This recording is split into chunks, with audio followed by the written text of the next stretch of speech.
Latest news updates देखने के लिए आम आदमी चैनल को सब्सक्राइब करने के बाद घंटी का बटन दबाना ना भूलें।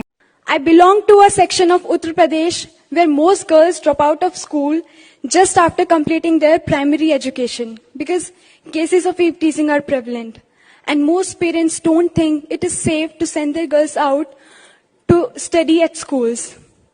Given this, I had to convince my parents to not just let me continue my studies, but also to let me move away from home and stay at a residential co-educational campus. And I thank my father for trusting me and letting me pursue my dreams. Uttar Pradesh के बुलंदशहर की ये बेटी जो कुछ समय पहले कार्यक्रम में बता रही थी कि उत्तर प्रदेश में छेड़खानी कितनी बड़ी समस्या है, वो बेटी खुद ही उस छेड़खानी की बलि चढ़ गई। बुलंदशहर की एक बेटी का नाम सुदीक्षा भाटी है।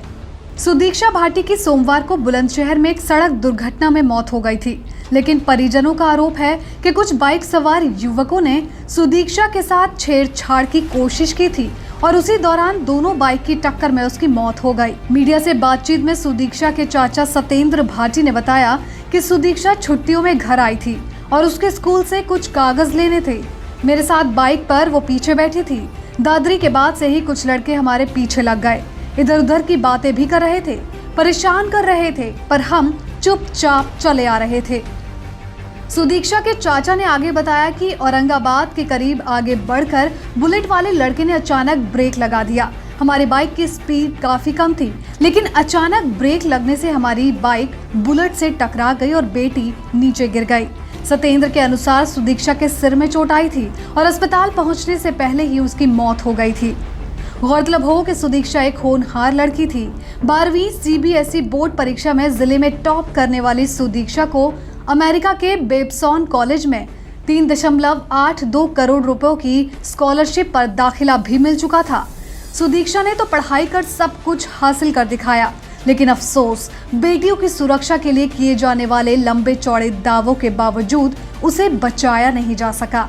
सुदीक्षा बेहद सामान्य परिवार से थी और उसके पिता जितेंद्र भाटी स्थानीय बाजार में छोटी सी चाय की दुकान चलाते हैं। सुदीक्षा उनकी होनहार बेटी थी। सुदीक्षा की मौत से उसका पूरा परिवार टूट सा गया है। उसके पिता जितेंद्र ये कहते हुए फफक कर रो रहे हैं कि अब तो हमारी बेटी कभी वापस नहीं आएगी।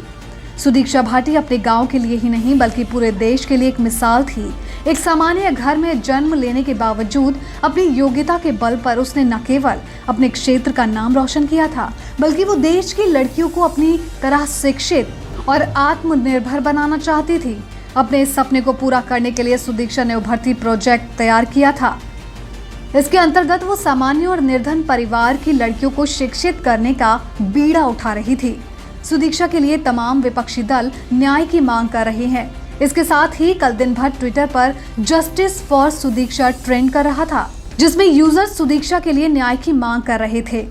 सरकारें ऐसे गंभीर अपराधों के प्रति कितनी गंभीर है, इसका इस बात से पता चलता है कि घटना के 24 घंटे बीत जाने पर भी आरोपियों को अभी तक पकड़ा नहीं जा सका है।